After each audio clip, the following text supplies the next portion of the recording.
Mathématiques. Aujourd'hui, nous allons voir comment travailler les algorithmes. Bonjour, aujourd'hui nous allons travailler une compétence mathématique que nous connaissons sous le nom d'algorithme, alors ça n'a rien à voir avec ce qu'on fait plus tard en algèbre. Il s'agit simplement de travailler la construction de la pensée logique de votre enfant. D'accord ? Ce qui entre dans le grand domaine d'apprentissage, de construire les premiers outils pour organiser sa pensée. Donc pour cette première activité d'algorithme, je vous propose de réunir deux quantités équipotentes, c'est-à-dire avec la même quantité d'objets dans chaque collection. Alors ça peut être des bouchons, ça peut être des feutres, ça peut être absolument ce que vous voulez comme objet de la maison. Moi j'ai choisi des petits cailloux et des feutres dont il y a exactement la même quantité. Et donc vous allez commencer à faire l'algorithme avec votre enfant en lui demandant d'alterner. D'abord vous pouvez lui demander d'organiser chaque collection en belles lignes, voilà, de faire ce que j'avais réalisé donc juste avant, à savoir les positionner les uns en face des autres. Puis ensuite vous allez lui demander, en faisant les deux tas, bien voilà, maintenant tu vas faire alternativement un caillou, un feutre, un caillou, un feutre, un caillou, un feutre. C'est la première étape pour travailler les algorithmes, d'accord, avec des objets concrets qu'on manipule. Un caillou, un feutre, un caillou, un feutre, un caillou, un feutre. Parfois ça aide les enfants de répéter les mots pour ne pas se tromper et placer de façon alternative les deux objets. Vous pouvez demander à votre enfant de recommencer avec différentes collections d'objets. Fourchette, verre, fourchette, verre, fourchette, verre. D'accord ? Passons à la deuxième étape d'un travail sur les algorithmes. Pour faire évoluer le travail sur les algorithmes, on peut passer sur une feuille de papier. D'accord ? Après avoir manipulé donc différents objets pour faire différents algorithmes. Pour ce travail, vous allez avoir besoin d'un feutre noir et de 2 crayons de couleur. Pourquoi pas des feutres ? Eh bien, parce que ça bave pas. Voilà, tout simplement. Alors, le premier travail va être de réaliser un algorithme linéaire. C'est plus difficile de respecter l'algorithme, par exemple, quand on fait une forme de collier, avec les petits ronds à colorier. Donc là, je vous propose de faire donc une chenille, si vous voulez, par exemple. Ce sera toujours plus ludique pour votre enfant d'avoir à travailler sur quelque chose d'un peu rigolo. Essayons de rendre les choses pas si rébarbatives. Alors, ne faites pas une forme trop tordue à votre objet dans un premier temps, parce que c'est plus difficile pour votre enfant de suivre quelque chose qui bouge. Donc, gardez quand même le principe de quelque chose qui va aller de gauche à droite, et qui va être donc plus facile à suivre en termes de difficulté pour votre enfant. 1, 2, 3, 4, 5, 6, 7, 8, 9, 10, 11, 12. Pourquoi 12 ? Parce qu'on va demander d'utiliser 2 couleurs, donc c'est mieux si c'est un nombre pair. Et puis vous pouvez faire la petite tête de la chenille, voilà. Mademoiselle Chenille est très mignonne. Mais il faut la colorier, mon chaton. Donc on y va. Notre jolie chenille, et vous faites les 2 premières cases, puis ensuite vous demandez à votre enfant de continuer. Elle va être bleue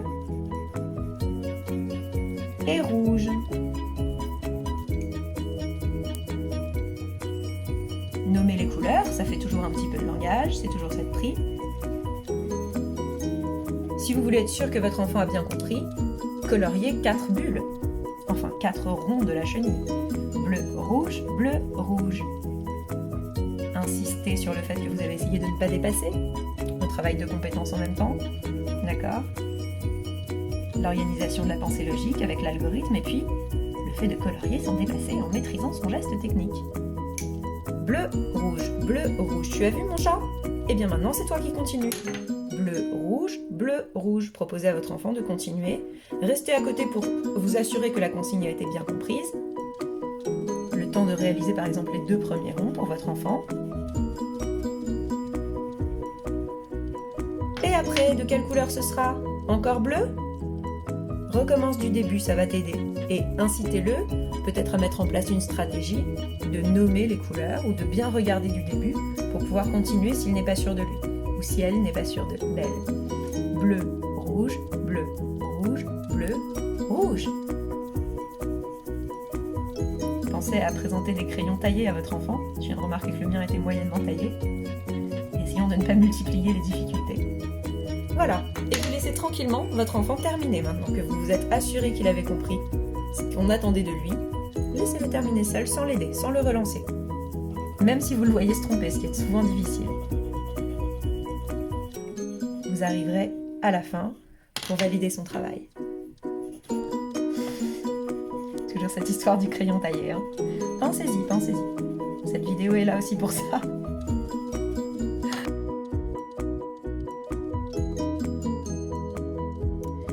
On peut continuer à travailler cette compétence d'organisation de la pensée logique en complexifiant un petit peu l'algorithme. Alors parfois il est difficile de reproduire un algorithme simplement avec une cellule de base. Donc vous pouvez aussi choisir de faire l'algorithme en entier, vous, et de proposer un modèle complet que votre enfant va devoir reproduire. Les mêmes compétences sont mises en jeu, et c'est pas forcément plus facile. Voilà, c'est juste posé. Alors là, je vous propose de faire un modèle qui va cette fois-ci alterner 3 couleurs, toujours en mode 1, 1, 1, 1, 1, 1, d'accord ? Une fois une couleur. Donc pareil, on peut reprendre l'image de la chenille, cette fois-ci en mettant un nombre impair de cellules.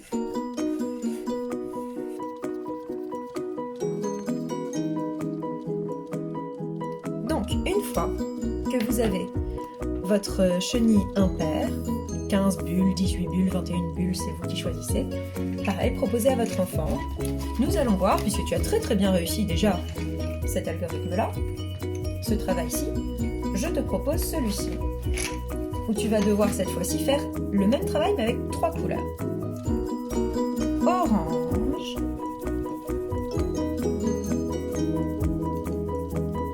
violet,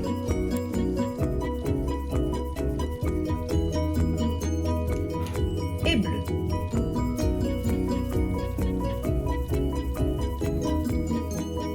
Alors, si vous vous arrêtez là, vous pouvez tout à fait l'aider pour faire les 3 suivants en disant alors, après le bleu, on recommence. Qu'est-ce que ça va être? Quelle était la première? C'était le orange. D'accord, vas-y, prends le orange, colorie. 2 possibilités là, d'accord? Soit vous faites la prochaine séquence avec votre enfant en l'aidant un peu pour vérifier qu'il a compris, soit vous refaites un deuxième modèle pour qu'il n'y ait pas d'ambiguïté possible sur ce qu'il faut reproduire. Dans ces cas-là, peut-être, faites plus de bulles dans votre chenille. Ensuite, après le orange, qu'est-ce qui vient? Le violet, très bien. Non, j'ai pas dépassé. Et le orange. Oups, je me suis trompée. Ah là là. Attention, regarde bien, ce n'est pas le orange qu'il fallait mettre. Orange, violet, bleu. Orange, violet, bleu. C'était une erreur sincère. J'étais pas très concentrée.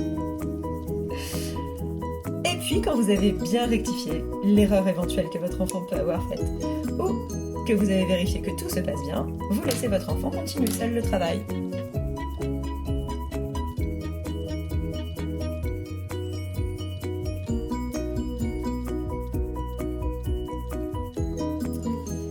Voilà, c'est déjà 2 façons de faire travailler les algorithmes que vous avez déjà travaillé avec des objets, donc avec des alternances d'objets, de les travailler maintenant de façon dessinée.